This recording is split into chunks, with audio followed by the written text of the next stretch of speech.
Welcome back, everyone, to the Drexel History Lecture Series. Thank you. It's good to see some new faces today, which is great. I want to make a couple of announcements at the beginning. First of all, we had to reschedule because of our snow day last week. So March 2nd will be the Chuck Pannoni talk. We won't do the walking tour that day. We'll move that to later in the term. And for students in the course, the discussion board the Pannoni discussion board is up, but just wait for that one. And then there's one up for the lecture, which is coming today. So please participate in that when you get a chance. One other thing, we are having spring iteration of this series and class. We've had lots of authors and lots of great talks, and so it was too much for the fall and the winter. So please plan to join us Thursdays in the spring term right here, 12 to 1 p.m. And if you've taken this already as a class and you liked it, you can take it again for credit. The topics will all be different.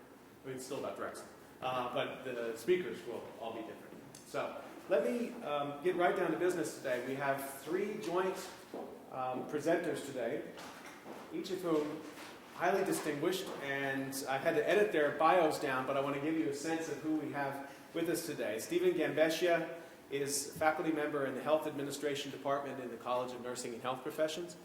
He teaches upper division courses in healthcare policy and nonprofits, and healthcare and health policy and management in the graduate program. He's been at Drexel for 13 years, as well as holding academic administrative roles at two other colleges, and was an assistant here at Drexel in CNHP and Goodwin College. Laura Valenti serves as Executive Director of College Engagement, Marketing, and Communication at the College of Nursing and Health Professions. She joined Drexel in January of 2001 as Associate Director of Development with the Office of Institutional Advancement, Fundraising, and Friend-Raising for the College of Arts and Sciences and iSchool, now the College of Computing and Informatics. She's been instrumental in raising significant gifts that serve to create endowed chairs, professorships, thank you, fellowships, and scholarships, as well as the Stephen and Sandra Scheller 11th Street Family Health Services at Drexel University. Extraordinary achievement. And Gloria Donnelly, who may need no introduction, but I'm going to give you one anyway. Gloria is the Dean Emeritus of the College of Nursing and Health Professions. Before coming to Drexel, she was the founding dean of the School of Nursing at LaSalle University. She's a native of Philadelphia. She's a part-time stand-up comedian. She earned her Bachelor of Science in Nursing from Villanova. She holds a Master of Science in Nursing from the University of Pennsylvania, their School of Nursing, with specialization in psychiatric nursing and nursing education. Dr. Donnelly is the author of 4 textbooks, countless articles. She's the winner of 2 American Journal of Nursing Book of the Year awards. She's given more than 200 presentations on technology infusion clinical programs, financing nursing education, mental health, and many more topics. She is currently the editor of Holistic Nursing Practice. And I just have to say, on a personal note, when we reached out to have a chapter written about nursing and health professions for the Drexel History book, we were hoping we might get one person who would rise to the occasion, and the response was that we got 3 fantastic co-authors, and it's a really great contribution to the book. I can't think of a unit around the campus that may surprise you, but that's more supportive of the humanities than the College of Nursing and Health Professions. So it is my great pleasure to turn it over now to these 3 co-authors and co-speakers. Please join me in welcoming them to the Drexel series.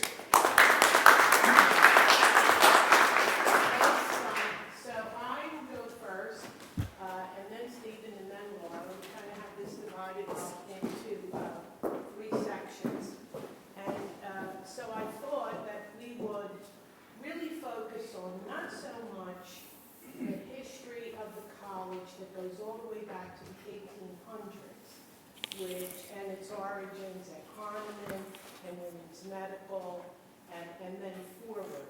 But we would focus on the College of Nursing and Health Professions, which is actually a new college, a brand new college, that was formed after the Allegheny bankruptcy, when Drexel began managing MCP Hahnemann, who went through the Allegheny bankruptcy, and that was from 1999 to 2002.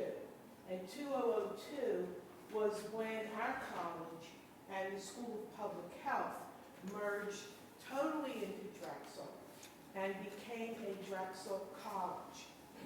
The medical school at the time stayed in its own 501c, which was called Philadelphia Health Education Corporation, but nursing and health professions and public health moved here.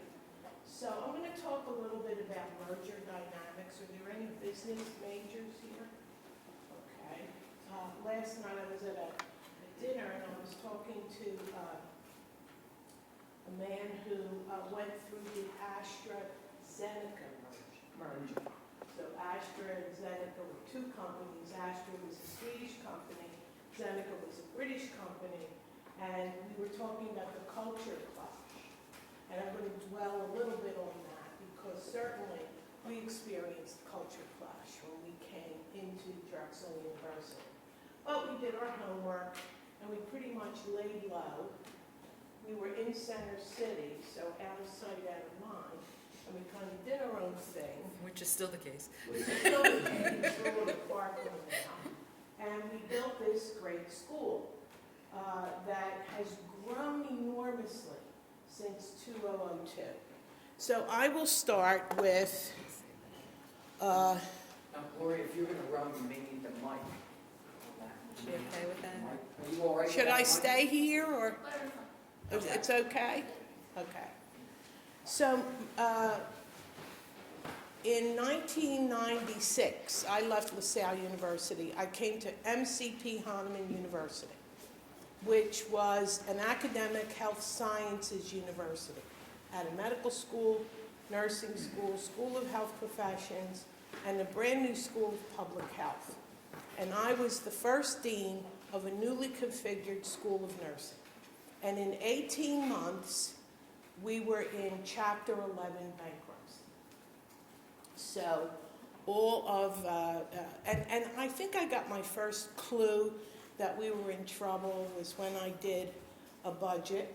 It was I was there about 6 months, and the provost said, I want you to do a budget for the next fiscal year. And I did the budget. I had a finance person help me and handed it in. It was very conservative because we were closing a program and trying to, build new programs and build our revenue and so forth. And the budget came back, and it had a little posted on it, and it said, add more revenue. And I thought, well, I can't add more revenue because I don't think I'm going to have those students. So I had a conversation with our budget person, and she said, you better add more students. But I don't think we're going to get them. Add them anyway. And about a year later, we were in bankruptcy, the whole university. So the approach was kind of shaky from the beginning. Living through a bankruptcy is an interesting process, but we got through it. And Chapter 11 means the company is reorganizing, it's restructuring its debt, but it's not going to liquidate. That's Chapter 7. But I can say I was asked by the person I was reporting to in the bankruptcy to develop a liquidation plan for the college, which I did and saved, and someday I'll publish it because it was quite an exercise in going through how to close and phase out a school and who to let go day by day. The liquidation plan had to be done in a 7-day format. Now, I learned later on it was a distraction. It was a distraction exercise because actually Drexel, the board had stepped to the plate and voted to begin managing us. So we were being managed by Drexel University beginning November 21st, 1998, and then through 99 to 2002 when we finally merged it. Now, this is an article written by a Drexel faculty member when we were in the process of being managed by Drexel. And there was this is Robert Zoller. And Robert was against the merger. So, we're here, And we're finally past the bankruptcy, and we think we have a home, but all around us is this kind of controversy and debate. Should the board really vote to finally merge us in or not, and how is all of this going to work? And so we decided as a group in our college, the leadership, the faculty, we kept an eye on this, but essentially did not respond. We just went about growing programs, growing enrollment, because we knew that healthcare-related enrollment would be very robust over the next 10 to 15 years, and actually it still is. But this is the kind of environment that we were operating in, and if you're ever in an environment like that, just keep your nose to the grindstone, do what you're doing, and don't respond to this kind of thing. Now, in the meantime, Drexel, the provost that I reported to at the time, and I can say since 1996 when I left LaSalle, came to MCP Hahnemann, and then Drexel began managing us in 98, until I stepped down in last July, I reported to 11 different provosts. That's a lot of change in that level of position.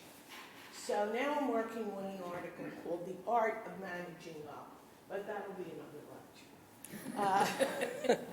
So these two labels, MCPHU and Drexel, should really be nursing and health professions. Because Drexel's provost, the first Drexel provost that I reported to said, okay, Drexel's managing you with an eye to merger in the future.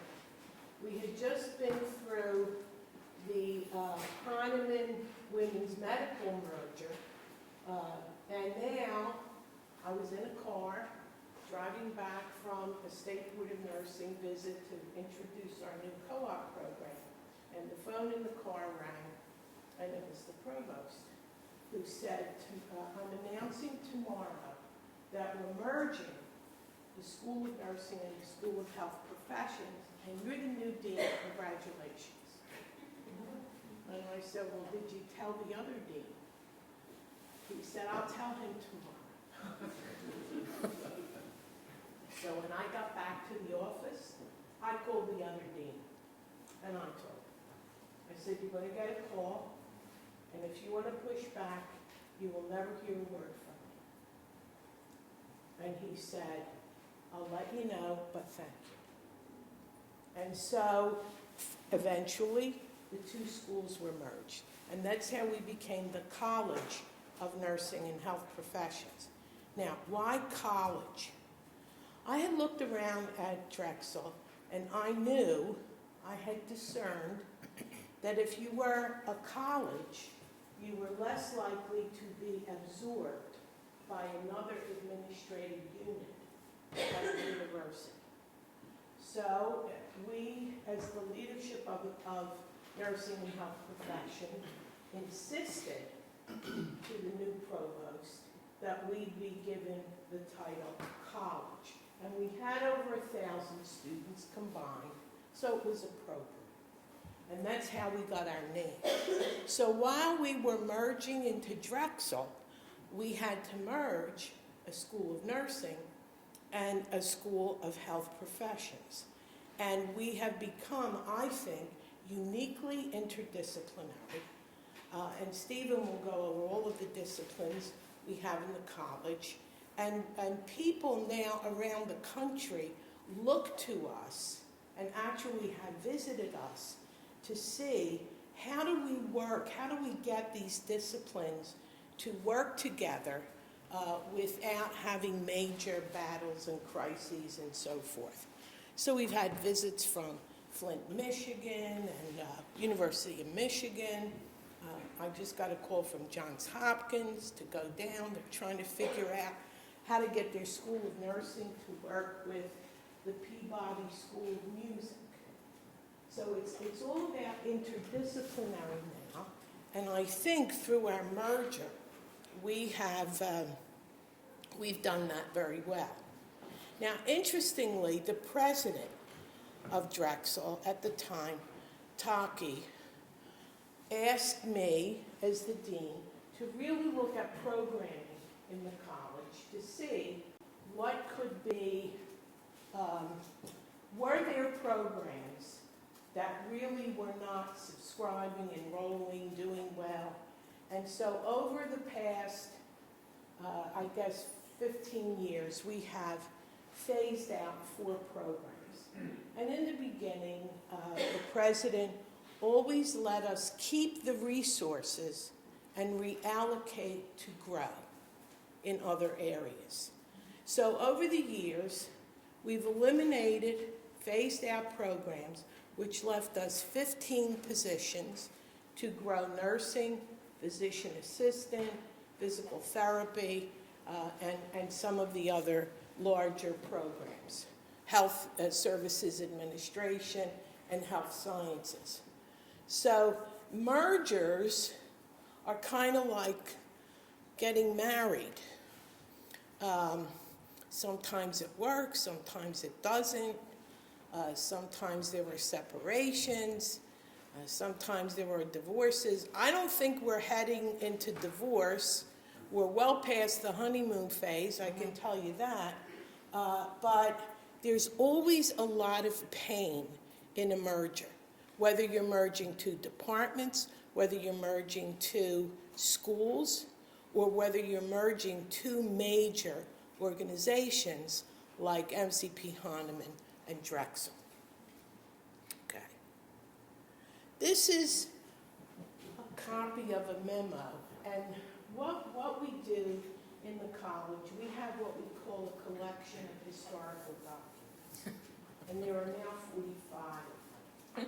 And they're sort of exemplars of the kinds of issues and crises and major administrative battles we've had along the way. And this was a memo that I wrote to the president when Dr. Hushman was the provost, when Dr. Hushman refused to give me resources for a major growth that was going on in the college. And he called, he said to me, "You cannot ask for resources because your college is the cash cow." And so I didn't react. I left the office. I went back, and I was taking art lessons at the time. And I had my art teacher find a print of a happy, fat cow standing in a pasture, looking up. I don't know if you've ever seen that cow. It's a Guernsey. And I asked her to write at the bottom, "Feed the cow." And I had it framed, and I gave it to my boss, Dr. Hushman. At the same time, I sent this memo to the president on the need for resources to support growth. And we got what we needed. And there are the kinds of theatrics that we kind of had to go through. Actually, have gone through them for the 20 years of my leadership in order to get what we needed to become, in 2014, we were the largest college at Drexel University with 4,900 students. I think we're around 45 now. Steve will share that. Yeah. So Steve. Thanks, Gloria. Great segue. That's a very good segue because Ollie Hushman hired me, so I'm to blame in terms of that. And an even better segue is Gloria had said, "Well, we're going to introduce you guys, and you tell us kind of how you got here." For me, it's real easy. My mother was a graduate of the nursing program in Hahnemann. My dad graduated College of Medicine in '44, so I was literally consummated here. I've gone nowhere my whole life. So those two were matched there. So what you have here is, think about the growth. the needling that's going on here. So you have 2002, which the dean mentioned. We're a little more than 1,000 students. And here the peak is, in a few short years, 2014, 4,900. We're dipping a little bit, but we're seeing this, as you probably hear in the university in general. So it's just unbelievable what's going on here. This isn't something like the 60s with the GI Bill and all that, so enrollment is going on. Somewhere along here, Gloria had fun because we eclipsed engineering and business, and then she would pick up the phone and have a little fun with those deans. And they would say, that can't be true, and then we would send them a graph like this that shows them, yes, it is true, actually. So, largest enrolled college. The other thing is, before we were the largest enrolled, we were the most students were actually graduating, which is a different metric, but important. And when we saw that, we said, yeah, that's important. So they're not only coming into the college, but they're graduating out. We hit that before we hit the total enrollment. But this is, to give you a sense too, is we have the most diverse types of degrees. Now, we all know about a BS and a BA, maybe an MBA over here, but if you take a look at these, that's why I wanted to show you this slide. So what we have is formation in very specialized areas that's going on here. So, for example, the MHA here, it's MBA in LeBeau, but this is a Master's of Health Administration. Counseling, for example, would be something like creative arts and couple and family therapy would be something there. I think that there's a misprint. So you have therapy, but you have couple and family therapy. Gloria had alluded to music, and this is there's an MA in creative arts and therapies, which has music, dance, and then the arts. So if nothing else, it makes for a really colorful graduation because we have all these different colors. You go to engineering, it's orange. You go to LeBeau, it's brown. Our college is very colorful. We have white, we have apricot, and all those things going on. I actually know what those colors mean, which is pretty scary, but it's fun to know those things. So most diverse. Let me focus on what we call pre-licensure nursing, and to show you the leadership and the thought process of how the college was able to move with what was needed in the workforce that was going on. So in quote, the old days, so to speak, this would be my mother. She graduated from what's called a hospital-based diploma program. And actually in this state, there were many of these. And then the field started to change. And the idea was, well, we need to get you a degree. You have to have kind of this college degree. And as you move from this stage to this stage to this, there's angst and there's discussion about are you being elitist? And these aren't insignificant. And when you move through these phases, and if you take your disciplines that you're studying now, go and learn the history of them, you're going to see some interesting things that take place. So this college adapted very quickly and moved from the RN, then started granting the associate's degree, and then went into the BSN. The hospitals are now requiring this to get employment. The way the college adapted very quickly was we had a lot of people in here who had the RN practicing. They needed to be minted here, so an online program was developed that had hundreds of students to move these people from here to here. So as you see, that whole nursing division was very much a thought leader and was able to change and evolve to meet the needs of a more skilled workforce. Let me focus still on nursing. Gloria started to mention something about a school. So it's not just a little bit of nursing is going on over there, down to Center City. There's a lot of nursing going on over there. So this gives you the expanse of the types of formation you have at the advanced level. You recognize the term nurse practitioner. We're literally doing from anesthesia, we have anesthesia here, to, let's say, women's health. See this women's health here? These NPs, the way that the training would go in these clinical areas would be pediatric, adult. This is the mental health one that you have. This is the general one you're going to see. The FNPs are probably family, probably the largest. So it's just to show you graphically all the way up to a doctor of nursing practice, so the DNP. Let me then shift over here to these programs here that are non-clinical.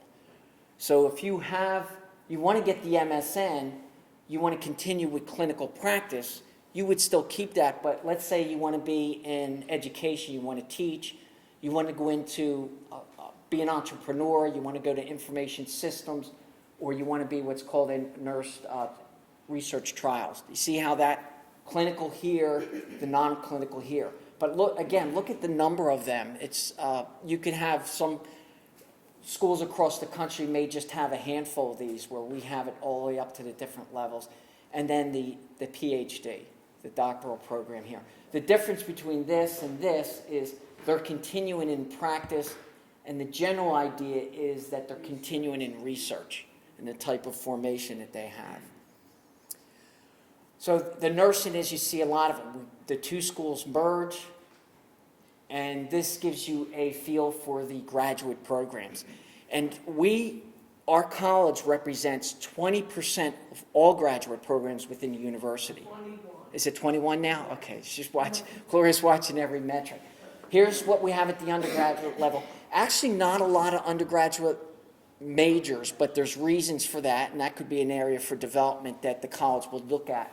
But there's different delivery methods that are going on here as well that you would have in terms of the undergraduate. For example, compare that to Westfall. Anybody from Westfall here? I think Westfall is like 20, 25 undergraduate majors, a lot of them. So we don't have as many, but look at this graduate program is huge. And that kind of makes sense for the health professions. These are a combination, we talked about nursing, very large programs, but these other programs, kind of, if I can use the word boutique, niche, have national, international reputations. Couple and family therapy, creative arts and therapy, a very large physician assistant program. I don't know any PA students in the room. The other neat thing about this is when you're teaching this, if you're a faculty member developing courses, you can pull from faculty from all these other areas. So that's another thing. If you just think about it graphically, if you're a school of nursing at Podunk U, you're in a building and you're nursing, across campus may be the health professions. So what you have here is the interdisciplinarity, which is going to be even big. And I know we kind of throw that word around, and as the dean said, that's not easy to do because we all have our formation, our models of thinking, we have our turf, we have our scope of practice. But what's neat is you get to bang into each other here. So I may do, for example, I do a lecture with physician assistants on patient education, one of my fields. And they would have Dr. Perry, who's in our department, who's an ethicist. So it's not a nurse who kind of dabbles in ethics. It's an ethicist who comes in and teaches the physician assistants about that program. So that's really neat to be able to take a look at that. And I would say the fit was just, the dean talked a lot about the higher ups, but in terms of the day-to-day life, the fit it was just a good fit. It was very natural. We were a good fit for Drexel in terms of accelerated programs, these kinds of things where online learning was going. This is a Saturday Scholars program that we actually stole this model from Goodwin. I think that's when we first met. Yeah. I was at Goodwin running one of these programs, and that's where we first met there. We replicated that in a couple of areas. Our sim lab, phenomenal if ever you get a chance. Dr. Rockstraw's in the back there. Go see what's going on in the sim lab. It's really neat stuff. The community service, and Laura will get into that about the Stephen and Sandy 11th Street Family Health Services, and again, the interprofessional training that we have. So it was just a really good fit, and naturally in terms of things that we were doing. Let me get the, is this yours here? This is you, okay. So I'll turn it over to Laura.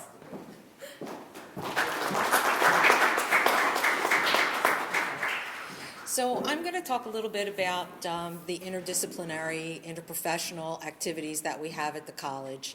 As the dean mentioned, we have several academic offerings that attempt to get our faculty to work collaboratively, to get our students to work collaboratively, not only within the College of Nursing and Health Professions, but also campus-wide, and along with other colleges and schools to promote some research activity.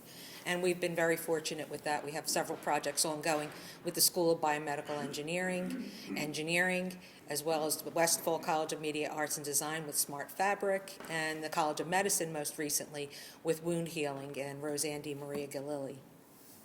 So these are some of the offerings that we have.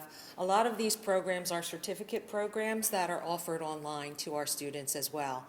And Drexel University online population, College of Nursing and Health Professions constitutes at least 50 to 53% of all of the online registry. So we have taken a lot of advantage of the online opportunity, and I guess that stems from the time when we were beginning to be managed by Drexel and really kind of branching out into an opportunity that Taki provided in giving you resources or a percentage of the tuition back for your online students if you were to develop courses for online learning.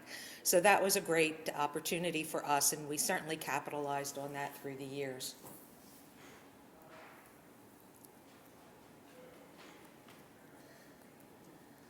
Stephen mentioned simulation, and Dr. Rockstraw in the back of the room heads that area up for us. Most of our students at the college, regardless of whether undergrad or graduate program related, do tend to visit the simulation labs. We call it the Center for Interdisciplinary Clinical Simulation and Practice. We have a lot of interprofessional scenarios, and these are I guess story ideas, for lack of a better word, that are thought up by the faculty that basically give you an opportunity to be in a position if you were a clinician in a hospital setting. So I'm a nursing student. I'm going to come across a patient that might have be about to have a baby. Meanwhile, her husband is fainting because she's having the baby. So there are actors here that are standardized patients. They're clinically trained to understand what should happen, and all of that goes on. So you're put in a real setting, so you have a hands-on opportunity to do and maybe fail, but understand why you fail, and go and on and do that right thing when you're in the actual clinical setting. The standardized patients, the actors are pretty interesting. We have a standardized patient lab, which looks like a practitioner's office. When you go in, there's a reception desk there, and there are about 8 exam rooms, and then another exam room that we have a sofa in that would be more used for counseling purposes, for behavioral health counseling, couple and family therapy, so our students have the chance to, again, practice in there. So the students go into the room and they meet the standardized patient, the live actor who's trained in a particular case that day. And the standardized patient checks to see whether the student actually goes through a process. Did they wash their hands before checking them? Did they make eye contact? Did they ask their names? And the standardized patient answers a series of questions on a computer that's situated within that room and gauges whether the student followed process and procedure. The faculty member can view that anywhere, at home, in class. Everything's web-based, so they have an opportunity to do that. And they can see what the outcomes of those results were. If 7 out of 8 of those students did the right thing, great, we can move on in the process of preparing our lessons. But if not, I need to address that as a faculty member and go back to that again and make sure that the students have an understanding of what they may have done in the wrong way. The mannequins are actually computerized. They look like people for the most part, I think, a little gummy, but other than that, they're computerized. We can make them talk, we can make them have heartbeats, pulse sounds, all kinds of things, and the students actually check those as well. We have a birthing mom that can have a baby every few minutes or so. God bless her, Noelle. And we've even had, as a result of this interprofessional activity at the college, an actual time with College of Medicine. Owen Montgomery, who is the chair of obstetrics and gynecology, has worked with one of the mannequin companies in developing a mannequin that would need a C-section if she were to have the baby. She's called Cecilia. So our students have an opportunity to work with Cecilia and see what it's like to be in a setting where someone might be having a cesarean section and know what to do with that when they actually get out into the real world. Okay, we have several practice groups at our college, some located in the Center City campus, others nearby. The main one, and I guess the one that I seem to be most proud of, is the Stephen and Sandra Scheller 11th Street Family Health Services. We have been in the community in North Philadelphia called the 11th Street Corridor. It's around 11th and Parish Streets since about 1996, when Dean Donnelly came to Drexel along with Patty Garrity, who is now our Associate Dean for Community Programs. And Patty had done something similar, I guess, with starting with community-based care for underserved populations, and wanted to do something similar when she came here to Drexel. So had applied for a grant and went out into the community and talked to residents of 4 public housing developments, which is the community base that we serve, to ask them, what do you need in the form of health care? What do you want? And I think this is the reason why 11th Street really works so well, because that community advisory board is still in place and still has an opportunity to offer input into the types of programs and healthcare delivery that's offered there. 11th Street was recently expanded. This is actually a shot of the new wing. The existing building was put up in 2003, and the new wing opened in 2015, December 2015. So this allowed for the expansion of programming at 11th Street, again, tapping into the benefits of our having both nursing and health professions. A lot of the programs that we offer in health professions are also offered at 11th Street, and we have an opportunity at 11th Street not only to have our faculty involved in clinical practice, but our students involved in clinical practice. So we offer all of the creative arts therapies, modalities, art, dance, movement, and music, and have found that they've really had a profound outcome, a positive outcome on the patients that we work with there, many of whom have suffered from trauma as children, and now as a result of that, have chronic illnesses later in life, diabetes and things like that, that need to be treated on a continual basis, and need them to voice this and understand where this is coming from. So we've had great success with that. We have nutrition, which is also one of our programs offered there. There's a cooking kitchen there.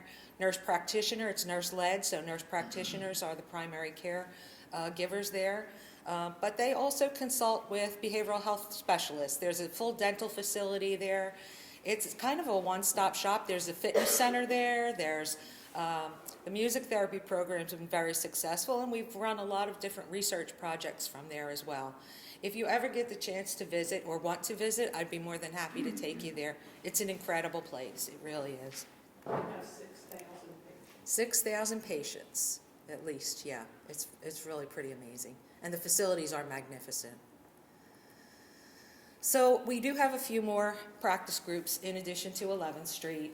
The We're Here Because We Care program, Building Healthy Communities Together, is in Mantua at the Dorrance Life Center. We'll be opening on April 8th. We have an open house scheduled for opening a wellness hub, which will provide screening services for the community members there. Blood pressure, HIV, AIDS testing, and things of that sort. So we'll have a big celebration on that Saturday, April 8th, and start in with that on the Monday following. Online teaching and learning practices, Center for Nutrition and Performance, which is a project that's along with the athletic department situated on at the rec center on the University City campus. Parkway Health and Wellness, which is right in 3 Parkway at 1601 Cherry, our building in which the faculty and staff, and for the most part some of our classes for the College of Nursing and Health Professions are held. Parkway Health and Wellness offers clinical services. We have a women's health nurse practitioner there on Mondays, I believe. We have physical therapy that we offer through our clinicians and our students, creative arts therapies, nutrition counseling, which you as students and employees are all entitled to, so come on down. They also offer them at the rec center as well. Running Performance and Research Center at Parkway Health and Wellness is a little bit of an offshoot. We specialize in analyzing the gait and running capabilities of individuals that like to run. I don't, clearly. But, if you have any problems from a physical therapy standpoint or want to know how better to run so that you don't injure yourself while you run, that's a great place to visit. We'll be offering some tips for running as the Blue Cross 10-miler comes up, so look for those. Mother-Baby Connections is another program that also run out of Parkway Health and Wellness. Bobby Pasmontier partnered with a psychologist at the College of Arts and Sciences. It deals with postpartum depression, and it offers an opportunity for the mom to come in with the baby, and we provide some babysitting services while the mom is there and talking to our healthcare providers, and that's been pretty successful. I think we're the only on the East Coast, maybe the second on the East Coast to offer that. And then the Center for Family Intervention Sciences at 3020 Market Street. We have an excellent, world-renowned professor, Guy Diamond, who actually is known for treating patients, or I guess families. What is it called? Attachment disorder, yes. So he's looking at suicide prevention, basically, in teens, in teenagers. So that service is offered as part of our Couple and Family Therapy Department at the Center for Family Intervention Science at 3020 Market. So a lot going on, and a lot of opportunity for our faculty and for our students to get some clinical practice under their belts. From a civic engagement standpoint, and going along with President Fry's initiative to make to make Drexel the most civically engaged university in the country. We, I think, probably bar none, are maybe one of the most civically engaged colleges at the university. I say that because of the Scheller 11th Street Center, where we offer primary care, behavioral health, and all of these services, the We're Here Because We Care initiative out in Mantua, and because of all that we do at Parkway Health and Wellness. We don't receive reimbursement for a lot of the behavioral health related initiatives, so we do provide those services to anyone coming to us on a sliding scale. So we're happy to help anybody. If you know of anybody, please send them our way. Diversity, equity, and inclusion is very important as well at the College of Nursing and Health Professions. We are the second college or school at the university to create a position specifically to address the needs of the college, its faculty, staff, and students regarding issues of diversity, equity, and inclusion. And Veronica Carey of our Behavioral Health Counseling Department is now our Assistant Dean in that area. And I think I'm finished, and we are finished. If anybody has any questions.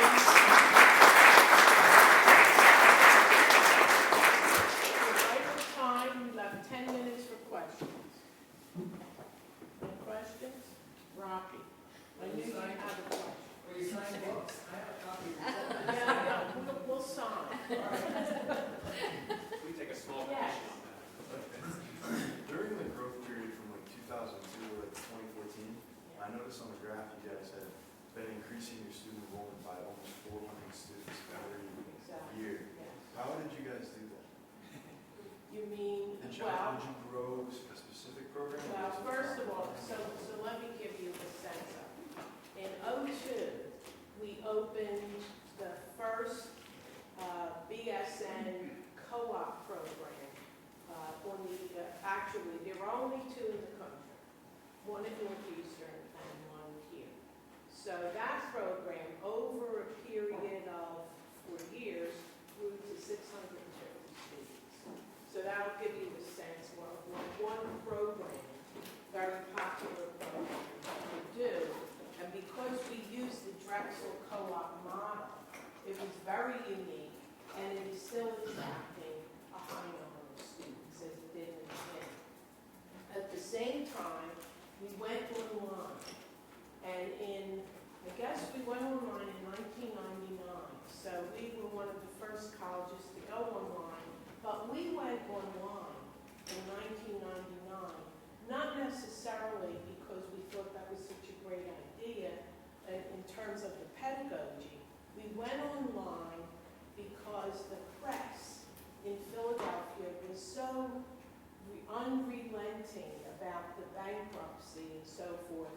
So we figured if we went online, nobody in Erie was reading the Philadelphia Inquirer, and maybe we would attract students. And we began attracting students because we were early in that market.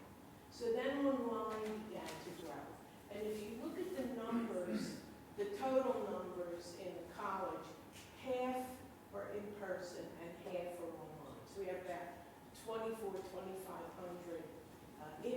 person and the same number online.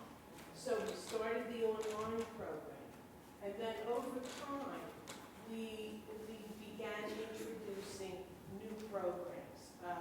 Nursing was so successful with the co-op program, we developed an accelerated nursing program for second degree students.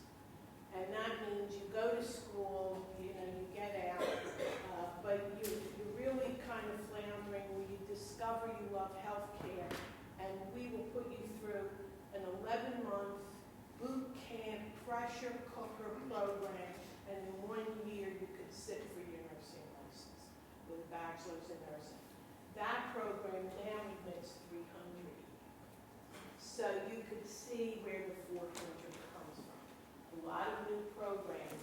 Health administration is a new program we started like a year and a half ago, 2 years ago. So that's now on the upswing.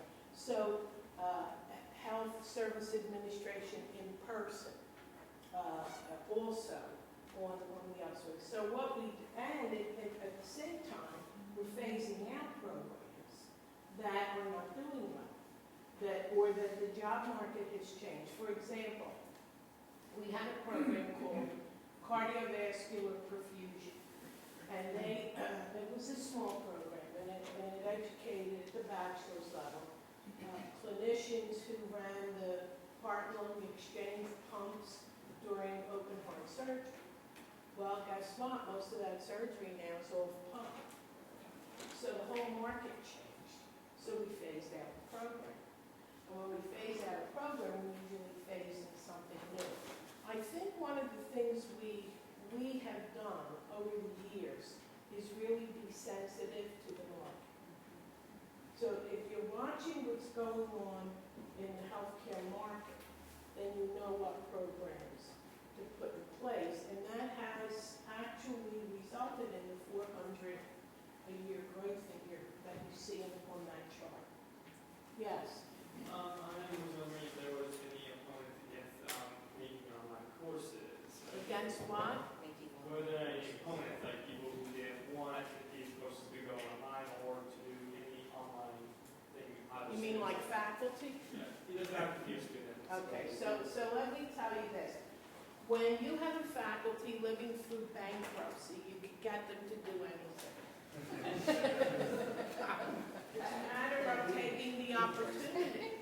And so, here I am sitting in my office writing a liquidation plan, and I'm thinking, ooh, maybe we should go online. And faculty stepped to the plate. There were 3 or 4 who said, I'll try. Now the biggest problem in our college is faculty prefer online, and it's harder for us to get faculty to teach in person. Online provides a lot of flexibility, and there's a concentrated number of students. And when I was dean, I could remember 3 faculty particularly that came to my office to negotiate exclusively online. So I think because we went online in a crisis and people got used to it, it was kind of like the Mark Twain story, 3 faculty started whitewashing the online fence and everybody jumped on board, that we did not have those conflicts like they may be having in other colleges and universities around the country that are right now deciding whether or not to go online. Does that answer your question? Yeah. So we have the benefit of time knowing that when the merger happened, that was the moment of a lot of growth and success for the university. But at the time, there wasn't much of a track record for that, right? The university coming out in the early and mid-90s was not Well, I think the only other college, the college that was online before us was the I School, because I would consult with David, but he was using Lotus Notes, but they're computer folks. Oh, but I mean, just like economically, the university was coming out at a time where it was Oh, suffering that's right. as well, right? So was there a sense, or what was the sense on your side of the house in the late 90s, with that very short time before that, the university was in a Well, very I similar think situation? that was, Robert Zoller's argument that the Drexel University had been through tough times. Now, why on earth take this on? And so, actually, I think what we did was kind of stay out of it, not focus on it. We sort of put our noses to the grindstone in Center City and just focused on building our own school and not being a burden. And I could remember conversations with faculty who would say, and actually, every year we do an annual report in the college, and we make public to every faculty member the budget, the performance of every program in the college at the end of the year. Whether they had a margin or not or whatever. And we did that initially because there were so many faculty in our college who would come to main campus and hear from other faculty, you're a drain, you're a burden, we don't want to be supporting you. And I thought it would be important for faculty to know that we were not a drain on Drexel. And so we make public, we're very, very public. RCM is supposed to be transparent. Well, we were way transparent far before RCM for a reason. We wanted our faculty to know that we were making a contribution to Drexel and we were not a drain. There's another point, Laura, that I want to make about any education majors in here, education, so this is that with this diversity of programs, you have accrediting bodies. Think about this, you have 11 accrediting bodies keeping the leadership on their feet. So they're earning their keep. Compare that to engineering, which is ABET accrediting. That's one. And Gloria has fun with those deans too. Yeah. Calls up and says, what are you worried about? I do this all day. So what you have is, you have around the calendar quality assurance. That's the buzzword in terms of, I know in business it's quality control. So you have quality assurance around the clock because they don't just come in and look at this boutique program. They want to have dinner with the dean, they want to look at the library, the other We've got to write a report, so there's 11 accrediting bodies to whom we must report, and it's the period of every 5 to 10 years, depending on the accrediting body. And So it's a lot of administrative work, but not only accrediting bodies, we are also regulated by state licensing associations. So we just had a visit by the State Board of Nursing. There's a State Board of Counseling. There's the rehab people are governed by State Board. The physician assistants are governed by the Medical Board of Examiners. So there's a lot of state governmental regulation in our college in addition to accreditation. And then Gloria's Dean Emeritus, so she doesn't sign my paycheck anywhere. But I would say that, not to pander to Gloria, but she's ranked in the top 10 nursing deans in the country. So it's been, somebody who's really recognized in terms of running a college. And I don't even believe in rankings about that. Make a comment and a brief question. The comment is that the history of Drexel is a sort of, and universities like Drexel, it should be a finely tuned instrument to the regional economy. Okay. And at times when the university has done very well, that tuning has been very harmonious. And I'm thinking, the statistic you pointed out is very striking to me that the macroeconomy of the region at various moments with this massive growth and investment in technology and engineering and management in teens, 20s, 50s, 60s. But then that's changing very rapidly in the 90s. And what you've told us is a story. And the growth of these programs is not accidental. This is a macroeconomic transition that Drexel was not participating in. And then basically within a month, it's participating in it in a big way. And so this concern that my colleague, Professor Zauer, had was a concern that comes more out of a sort of one model of thinking what Drexel is, but not understanding perhaps that Drexel is outward looking to the regional economy. If you read the Zauer column He doesn't even mention nursing, health professions, or public health. It was about the medical school. Right. And that was the fear.